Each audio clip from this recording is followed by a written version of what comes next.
in a world where victory seems out of reach, where defeat lurks around every corner. One brave soul dares to ask the question, how do I come back from this?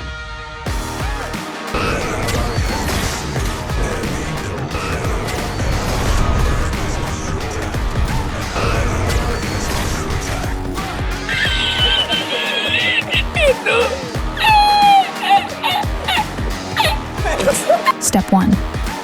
Stop crying and start trying. How's it going, fellow Predecessor enjoyers? Today I wanted to talk about something I've been seeing hurt a lot of new players experience with the game over my modest amount of playtime, and this is how to play from behind, or what to do when your opponent is straight up dunking on you. I'm going to give some great tactics and ideas you can implement to help keep you from falling behind, but when you do, there's also going to be a bunch of great tips to help keep you in the game and make that sweet comeback. As always, before we get started though, I just want to seriously thank everyone that's been supporting my channel and giving great feedback on my videos.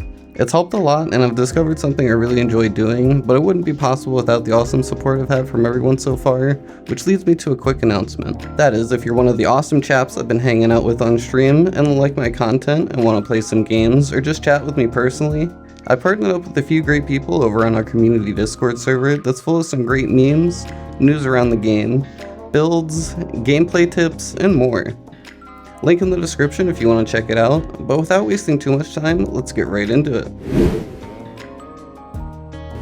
So tip number 1 might seem like an obvious one, but so many people seem to not understand how important the early game laning cycle can be for the outcome of a game. I'm sure many of you are familiar with the snowball effect, which in Predecessor relates to your opponent getting a small lead and then compounding it exponentially over the course of the game because they have a power advantage over nearly everyone else. While we aren't playing Call of Duty, kills are very important to starting that snowball effect, so I feel like to start off, this may be one of the most important tips to help you stay out of position where they're actually ahead. Some ways you can do this are going to be proper wave management, counter building against your opponent, warding properly, defending objectives to at minimum, disrupt the enemy's ability to safely secure them while you're behind, effectively trading with your opponent, playing significantly more passive, and rotating more, along with some increased map awareness.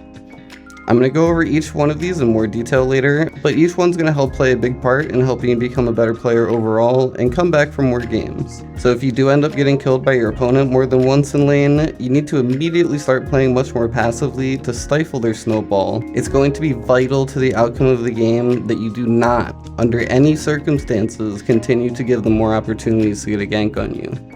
Dying is detrimental not just because it gives your opponent a lot more farm, but it also deprives you of getting any additional farm for the duration of your respawn.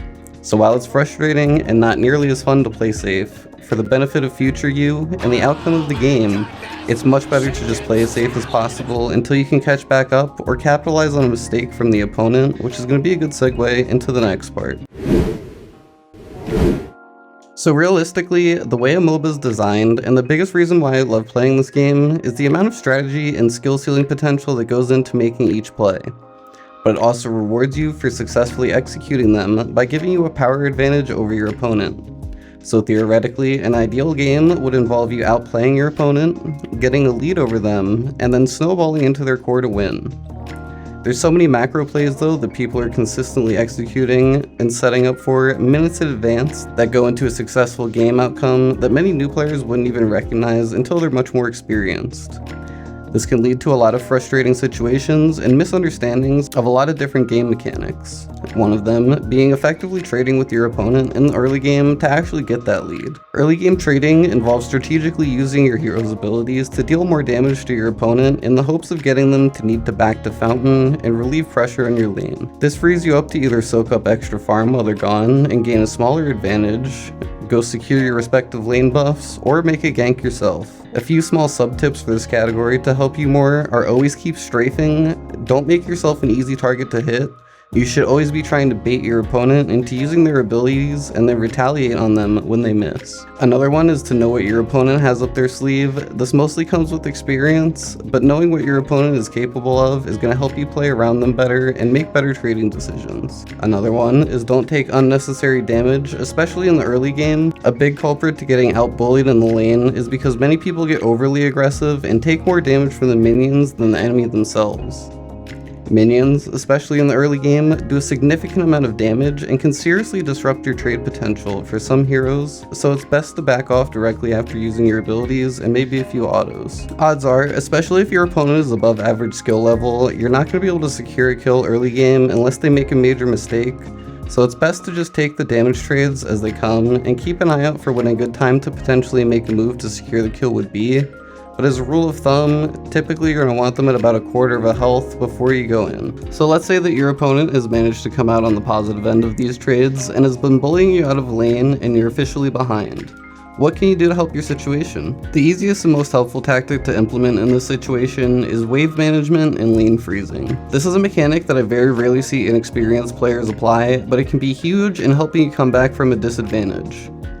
Freezing your lane is going to give you much more control over your situation by keeping the lane minions pushed towards your side of the map, allowing for a much safer environment to farm. How do you effectively manage your wave, you might ask? Well, the key to proper lane management is held by the range minions. These are basically the bread and butter of dictating where the lane is going to push. You can't really straight up freeze a lane on your side forever, but you can get a good 2 to 3 minutes of uninterrupted free farm with effective use of these tactics, which is huge. Ideally, when you see a minion wave coming towards your side of the map and you'd like to freeze the lane, do not deal any additional damage to any of the minions in the wave.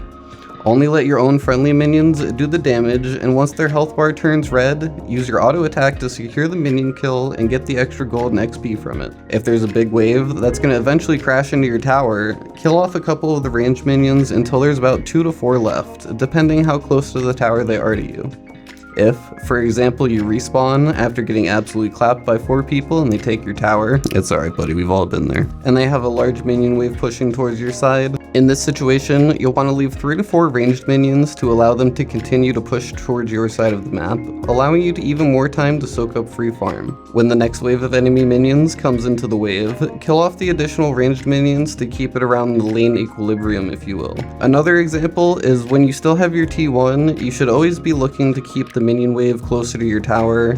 This might sound weird, but it gives your jungler a much better ganking opportunity, which is going to help you out a lot. With the restricted lane space in the early game, it's a little harder to freeze, so you typically want to leave 1 to 2 ranged minions instead.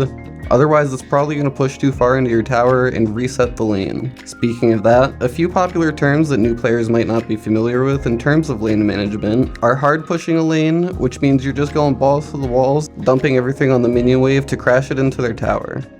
This is useful for situations where your opponent is elsewhere on the map. It usually means you have an opportunity to do some damage to their tower, assuming you're already in lane. A soft push, or setting a lane, means only killing off part of the wave so that it will change the momentum over a larger period of time, gradually building up a huge wave that can crash any tower if done correct and unnoticed. This is best done before rotating to another lane or an objective, as it's going to force your opponent to either directly address the wave now and not beat a team fight, or risk dying and be held up in the team fight, and then the wave ends up crashing into their tower to destroy it. So is freezing your lane fun?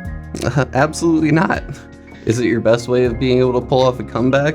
You bet. So if you want to keep trying to fight them at a massive power disadvantage, go ahead, but don't let me hear some of your whiny asses call someone OP because you didn't want to take a break for 5 minutes to try and catch up on farm. It's not the game's fault. You're just impatient. Next up on the list we have of options to help stop your opponent from snowballing is to counter build against them. This is usually only applicable to the somewhat more experienced players who know what all the heroes and items do to help be able to counter them a little bit better. There'd be too many variables to go into specifics on this one, but it's usually not a good idea to just keep using your same old build, especially if it's not working out against your opponent. A general rule of thumb is you want to build more bruiser items when you get behind, as opposed to leaning into more damage or defense specifically. Items like Penumbra, Tainted Guard, Mutilator, Augmentation, Gia's Greaves, and so on are all great items for solo or jungler, Sky Splitter or Terminus for ADCs, World Breaker or Lifebinder for mage bruisers, or Tainted Scepter and Dreambinder on mages. These again aren't always go-tos, but it just depends on the situation and are usually solid picks in the situation when you're behind. Let's say for example you see Grux building into Sky Splitter. A great first pickup against him is going to be Tainted Guard. This is going to reduce his healing ability when he attacks you, as well as returning some of the damage back to Grux in a form of his own medicine. Tainted items in general seem to be very slept on in the community unless they have some type of major healers like Narbash, Chimera, or Rampage. But even when you're not facing these heroes, Tainted items can be a huge game changer because they work on things like your health pots, Greystone's ultimate, and things like Lifesteal and Omnivamp as well. While this one might seem a little unintuitive, it's going to come into play a lot more with experience, so if you're not already familiar with the items or heroes in the games, I'd highly recommend going through them in the respective menus between your games. Itemizing around your opponent can seriously help you stifle their snowball and get back into fights to make a bigger team difference, so don't take this tip lightly. If you struggle with a specific hero matchup, just shoot me a comment and I'll do my best to explain some good methods to counter them. I just don't want to make this video too long and dump a bunch of kind of obscure examples. Moving on to our next piece of the safety puzzle, comes proper warding and map awareness, which go hand in hand. Because so many people place wards, but don't actually react when they go off. I've covered warding spots in a few other videos, but I'll go ahead and quickly show the best spots to ward in each lane. Here's some for duo, mid, and off lane. If you're in the jungle role, you should always be running the sentry ward and dewarding these spots whenever you pass through, so you can maintain vision advantage on the map. Proper warding and map awareness might be the second most important mechanic to incorporate into a situation where you're behind, and are certainly much easier than lane management. By warding certain choke points on the map, you'll have enough heads up to back off and prevent them from getting another kill or furthering their snowball. I see a frustrating amount of players who just die over and over and over and over and over and over and over and over, and then they complain about so-and-so camping their lane. Newsflash, buddy pow pow, friend buddy guy. Made a huge mistake. I'd be camping your lane too if you let me get kills that easy over and over again. In reality, their lack of game sense encourages the if it ain't broke, don't fix it mindset that many good players should have. It's up to you to change up what you're doing, or continue to suffer the consequences. When you're getting bullied, play safe. Don't jump down into the unwarded river camp. Don't try and save 4 seconds by cutting through their jungle and popping out in front of your tower with the enemy duo pushed up. Don't 1v4 dive into an objective trying to Leroy Jenkins play. Be smart and don't give them any opportunities to continue feeding off you. By warding certain areas, you're going to have a much better understanding of where everybody is, or recently was, allowing you to make better and safer decisions to help secure more farm. Another option for when you're behind or getting ganked constantly is spend more time rotating, and with teammates.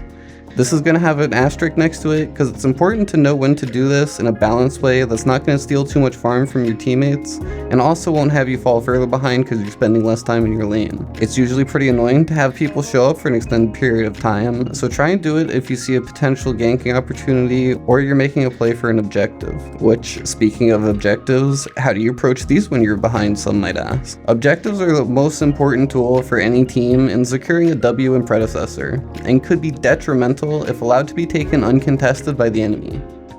Being behind can make this task an uphill battle, and realistically, if many conditions aren't met, it should just be left uncontested, as nothing is worse than giving them the objective and several more kills and assists. The most important rule of thumb in this situation is to let them start the objective first. Never, ever, ever, ever start an objective first when multiple teammates are behind or at a power or gold disadvantage. Letting the enemy team start it means they're going to be in a worse spot when the fighting breaks out because they've already taken damage from the objective itself before you came in.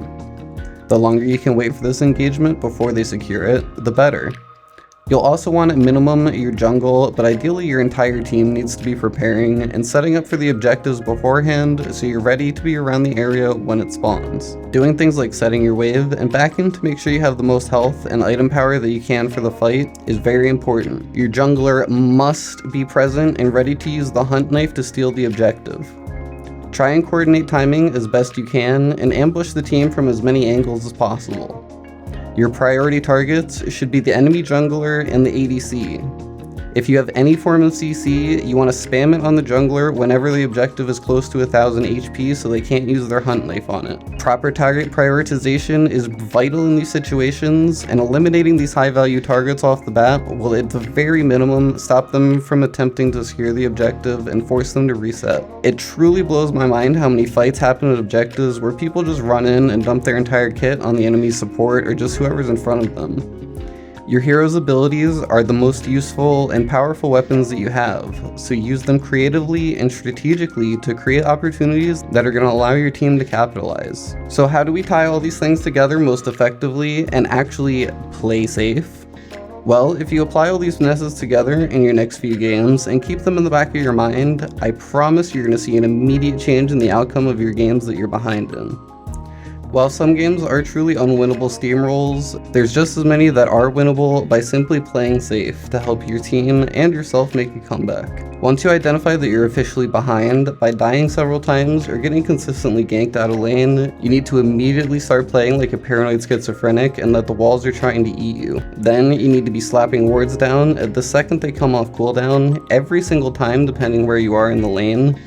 Ideally, you want to get the closest choke point to where you're standing. Then implement any possible lane freezing techniques I mentioned before to try and maintain the minion wave on your side of the map and secure as many last hits as possible. All the while though, you need to be keeping an eye on that map, where you're positioned, and which enemies you have eyes on, as well as the objective timers, which you're usually going to be backing for about a minute before they spawn. It's imperative that as many teammates show up to contest the objective as possible, as they're a huge factor in the enemy's team snowball potential and is going to increase their lead significantly more. Additionally, your decision making here needs to be top notch. That means always taking the safer route to wherever you're going. A big example here is don't just drop down from the river fog walls. Even if you have it warded, go around the side lane and check if anyone's there before securing it. No lane buff or even objective is worth dying for, so only contest these if you're very confident in your situation. One last thing, and the biggest tool I used to help me get better when I was new, is to take note of what the enemy's doing to continuously dunk on you and try and copy their playstyle.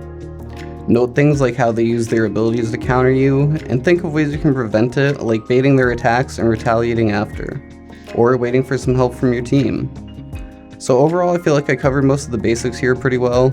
If you think I missed anything or have any feedback, I'd love to hear it, so just drop a comment and I'll get back to it ASAP. If you want to watch me gather gameplay of the footage you saw in the background, I stream on Twitch and YouTube 5 days a week and would love to chat with you over there. Link and schedule in the description. Thanks so much, and I'll see you in the next one.